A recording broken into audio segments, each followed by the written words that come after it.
Hi, welcome to Recovery for All. My name's Ryan. I'm a recovering addict, and I just wanted to talk about a few things, tips, and advice that I used during my house arrest to be able to get through it the best. And these things I still practice daily to be able to be a better version of myself every day. So, the first thing I did was I created a routine, and every morning I woke up, I did a 21-minute yoga and then meditation afterwards, and this helps set the tone for the day. If you don't want to do yoga, you don't have to. If you just do a morning meditation, that will totally help create the distance that you need from your mind during your isolation and during your lack of freedom. You know, because it can be a dangerous place to be when you're a recovering addict, bored at the house all day with ankle monitor on, can't go anywhere.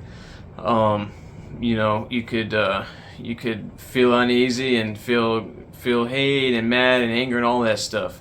So start your day with a great intention and set the tone for your day. So the intention is, you know, I'm grateful that I'm tackling my house arrest. I'm grateful that I'm taking care of my legal issues, and these will soon be behind me, and I will soon be having a life that I love and that I will create and have the freedom to create.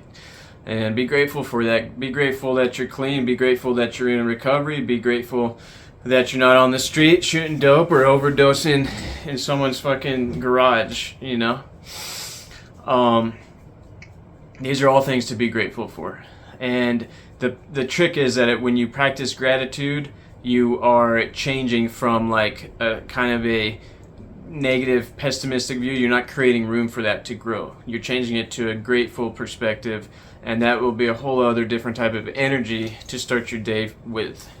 And ultimately, you want to check all your boxes for your well-being. The main boxes that I check off is my physical health, my mental health, my emotional intelligence, and my spiritual well-being. With meditation in the morning and the practice of gratitude, you will be able to check off your spiritual well-being. You will be able to check off your emotional intelligence and your mental state by putting yourself into a state of gratitude and also creating that distance and that oneness that you get when you go into a deep meditation.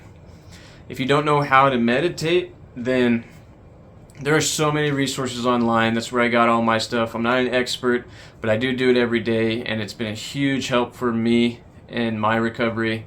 And I recommend anyone getting started with it. You don't have to go to some fancy guru. You don't have to do all this stuff, even though I do recommend certain gurus. I do like their programs. They've helped me out a lot.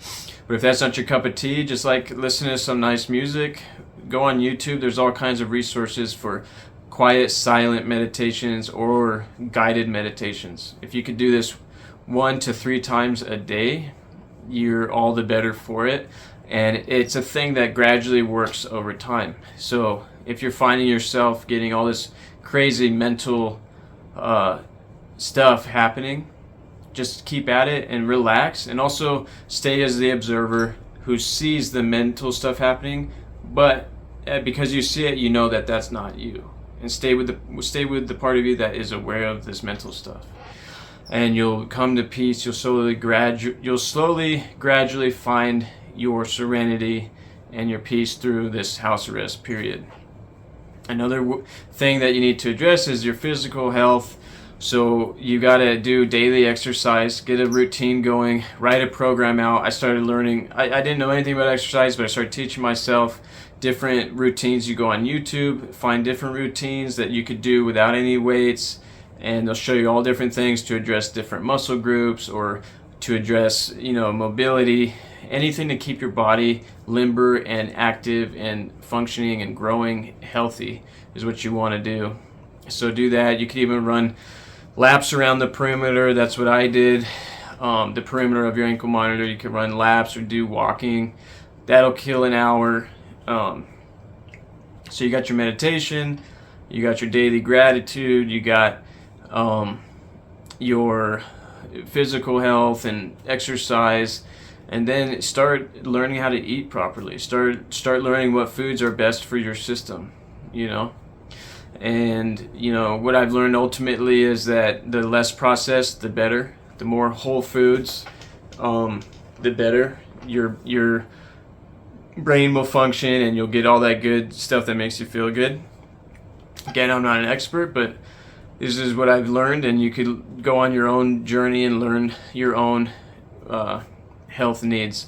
But yeah, do these simple things, and then also any room you have for creativity, you know, use that time up. I also had an Xbox, so that helped kill a couple hours. But when I got bored of that, I would play guitar, I'd write music, I start doing something, and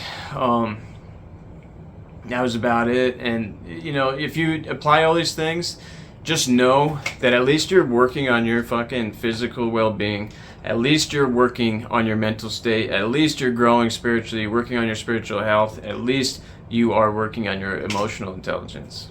Because if you just sit there all day, not doing shit, bitching and complaining, you're on house arrest, can't do nothing, poor me, well, all you're doing at that point is creating an even bigger nightmare of a reality that you get to live in. And guess what? You don't have to fucking live like that. You get to, you could become conscious and grateful and try new things to make yourself a better person, because that ultimately is what recovery is all about. And if you're not practicing these things, you're fucking practicing the opposite. And I'm just saying that from my own experience, and that's why I'm so like driven to mention it, because I know that if I don't practice gratitude every day, I know that if I don't practice acceptance and appreciation and all the, you know, different principles every day, then my mind will go off and practice its own thing until that becomes my perception of reality and my view of reality. And I don't want to be in that dark, ugly world. And you know, if we could write it ourselves, why don't we take that power back and do it? So I hope this was motivating. I hope this helps anybody out there who's in recovery, on house arrest. You're not alone. Also, join our community. I'm building a community online on skool.com, SKOOL. It's called Recovery for All, and it's a place and a community where people on all paths of recovery have a voice and have something to share and give and learn from each other.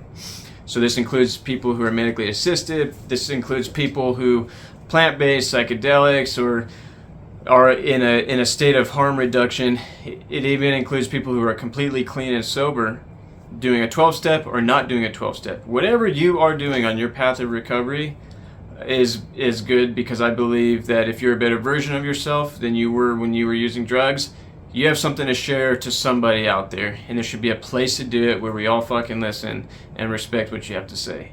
So join our community. It's called Recovery for All. I'll leave a link in the description, and if you like this video, like it, subscribe, let me know what you liked about it, what you found useful, and you know, let's keep making this kind of stuff. I want to keep putting this stuff out there. So see you guys on the next one.